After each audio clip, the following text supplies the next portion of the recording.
नमस्कार, मेरा नाम आयुषी नेगी है और मैं बेस्ट स्टडी टीम की सदस्य हूँ। आज मैं एक स्मॉल स्केल फार्मर का इंटरव्यू लेने आई हूँ जिसमें हम जानेंगे कि किस प्रकार कूड़ा उनके खेतों को नुकसान पहुँचाता है और उनकी रोज़मर्रा की ज़िंदगी में एक बहुत बड़ा मुश्किल बन चुका है। तो नमस्कार। तो सबसे पहले मैं आपका परिचय, जैसे आपका नाम, आप कहाँ रहते हैं? मेरा नाम अनिल सिंह है, मैं भगतपुर दरियाल में रहता हूँ। तो जैसे कि आप जो किसान के साथ एक तरह से किसान भी है, छोटे खेतों में मतलब काम करते हैं अपने खेतों में, तो आप कितने समय से काम करते हुए आ रहे हैं? ये तो हो गए करीब 10-15 साल से। अच्छा, 10-15 साल से।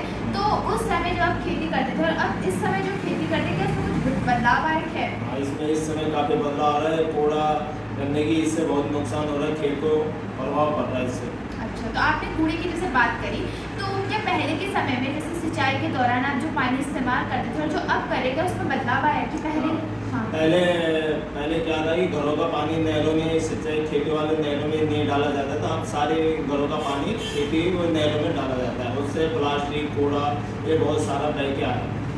तो मतलब जैसे कि प्लास्टिक है वो आपके खेतों में आ जाता है, तो फिर उससे क्या क्या नुकसान देखने को मिलता है आपको? उससे फसल को मतलब खेती को पूरा नुकसान होता है कि प्लास्टिक एक ऐसा चीज़ है वो गलता नहीं है।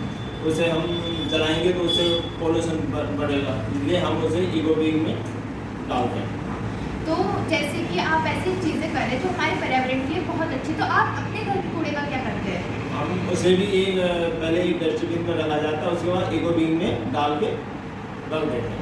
और जैसे आपके घर में जैविक कूड़ा आता है, जैसे सब्जियों के छिलके रहते हैं या फिर कह सकते हैं गोबर रहते हैं, तो इनका आप क्या करते हैं?